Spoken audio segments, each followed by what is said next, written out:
Harry Potter and the Philosopher's Stone. Chapter 1. The Boy Who Lived. Mr. and Mrs. Dursley, the number 4 Pilgrim Drive, were proud to say that they were perfectly normal. Thank you very much. They were the last people you'd expect to be strange or mysterious, because they just didn't hold that much of nonsense. Mr. Dursley was the director of a firm called Dumsey, which made drinks. He was a big, griefy man with hardly any neck, although he did have a large mustache. Mrs. Dursley was thick and blonde and had nearly twice the amount of neck, which came very useful as she spent so much of her time grieving over the garden fences spying on the neighbors. The Dursleys had a small son named Ridley, and in their opinion, there was no finer boy anywhere. The Dursleys had everything they wanted, but they also had a secret, and their greatest fear was somebody was going to discover it. They didn't think they could bear it if anyone found out about the Potters. Mrs. Potter was Mrs. Dursley's sister, but they didn't met for several years. In fact, Mrs. Dursley pretended she didn't have a sister because she and her good-for-nothing husband were un-Dursley-like-ish, and it was possible to be. The Dursleys shuddered to think what the neighbors would say if the Potters arrived in the street. The Dursleys knew that the Potters had a small son too, but they had never seen him before. This boy was another good reason for keeping the Potters away. They didn't want Dudley mixing up with a child like that. When Mrs. and Mrs. Dursley woke up on a dull grey Tuesday, our story starts. There was nothing about that cloudy sky outside to suggest that strange or mysterious thing would start to be happening all over the country. Mrs. Dursley picked out the most boring time for work, and Mrs. Dursley gossiped away happily as she wrestled a screaming Dudley into his high chair. None of them noticed a tiny owl flutter past the window. At 8:30, Mr. Dursley picked up his briefcase, pegged Mrs. Dursley on the cheek, and tried to kiss Dudley goodbye, but missed because Teddy was now having a tantrum and throwing his cereal at the walls. Little Trailer showed Mr. Dursley as he left the house. He got into his car and backed out the number 4 drive. It was on the corner of the street that he noticed, but first Mr. Dursley didn't realize that he had seen. Then he jerked his head around and looked again. There was a tabby cat standing on the corner of the Pilgrim Drive, but there wasn't a map in sight. What could he have been thinking of? It must have been a trick of the light. Mr. Dursley pegged and stared at the cat. It stared back.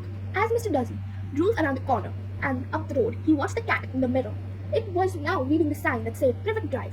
No, looking at signs, cats couldn't read maps or signs. Mr. Dursley gave himself a little shake and put the cat out of his mind. As he drove towards the town, he thought of nothing except a large order of drills he was hoping to get that day. But on the edge of the town, drills were driven out of his mind by something else. As he sat in the usual morning traffic jam, he couldn't help noticing that there were seemed to be lots of strangely dressed people about.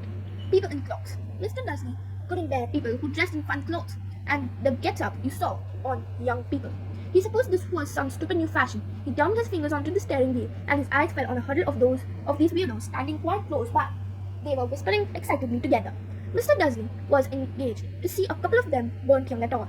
Why? The man had to be older than he was. He was wearing an emerald green cloak. The nerve of him. But then it struck Mr. Dursley that this was probably some silly stunt. These people were obviously collecting for something. Yes, that would be it. The traffic moved on, and a few minutes later, Mr. Dursley arrived at the gloomy parking lot, his mind back onto the drills. Mr. Dursley always sat with his back to the window in his office on the 9th floor. If he hadn't, he might have found it harder to concentrate on the drills that morning. He didn't see the owls sloping past the broad daylight, though the people down the street did. They pointed and gazed open-mouthed as owl after owl spread overhead. Most of them had never seen an owl, even at night time. Mr. Dursley, however, had a perfectly normal, owl-free morning. He yelled at 5 different people.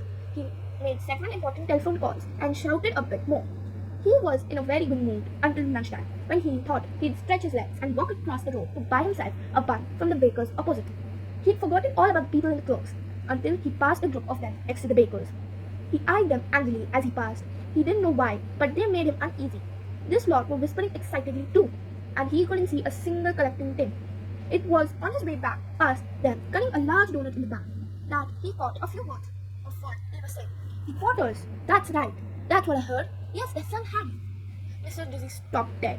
Fear flooded him. He looked back at the whisperers as he wanted to say something to them, but thought better of it. He dashed back across the road, hurried up into the office, snapped his secretary not to disturb him, seized his telephone, and almost finished dialing his home number when he changed his mind. He put the receiver back down and stroked his mustache, thinking no one he had been stupid.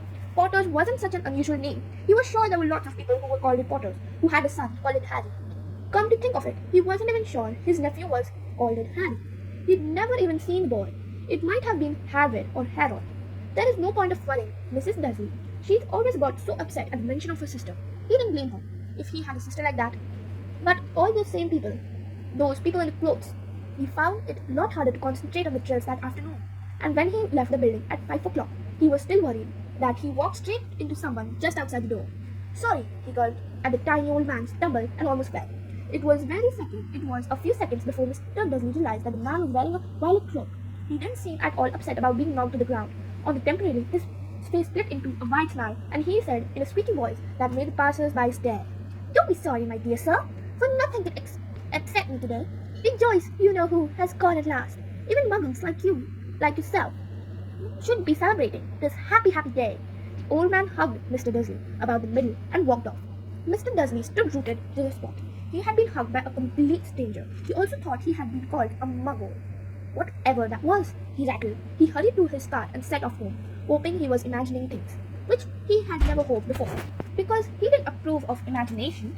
As he pulled into the driveway of number 4, the first thing he saw, and it didn't improve his mood, was that dandy cat he spotted that morning was now sitting on his garden wall. He was sure it was the same one. It had the same marking around its eyes. "Shoo!" said Mr. Dursley loudly. The cat didn't move. It just gave him a stern look. Was this normal cat behavior? Mr. Dursley wondered, trying to pull himself together. He left himself into the house. He was still determined not to mention anything to his wife. Mrs. Dursley had a nice, normal morning. She took him over to dinner, all about the next door's problems with her daughter and how Dudley had learned a new word. Mrs. Dursley tried to act normal. When Dudley had been put to bed, he went into the living room in time to catch the last report on the evening news. And finally, bird watchers everywhere have reported that the nation's owl has been behaving very unusually today. Although owls normally hunt at night and they are hardly ever seen in daylight, there have been hundreds of sightings of these birds flying in every direction in sunlight. Experts have unable to explain why the owls have suddenly changed their sleeping patterns. The newsreader allowed himself the grin. Most mysterious. And now, over to Mrs. McGinn with the weather. Going to be showers of owls tonight, Jim? Well, Ted, said the weatherman, I don't know about that, but it's not only the owls that have been acting oddly today. Viewers as far part of the Kingfisher Academy have been phoning in to tell me that the incidents have been varying. I promised yesterday there have been a downpour of shooting stars. Perhaps people have been celebrating bonfire night early. It's not until next week, folks, but I can promise a wet night today. Mr. Dursley sat frozen in his armchair. Shooting stars all over Britain, owls fly in the daylight, mysterious people in cloaks all over the place, and the whisper about the porters. Mrs. Dursley came into the living room carrying 2 cups of tea. It was no good.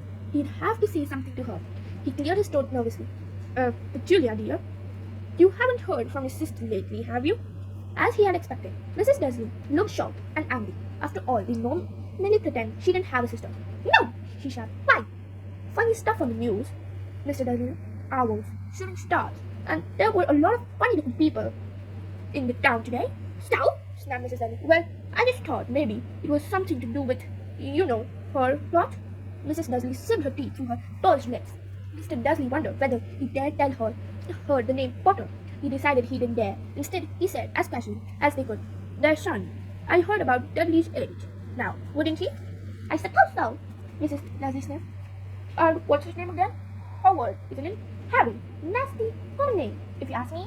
"Oh, yes," Mr. Dursley, his heart sinking horribly. "Yes, I quite agree."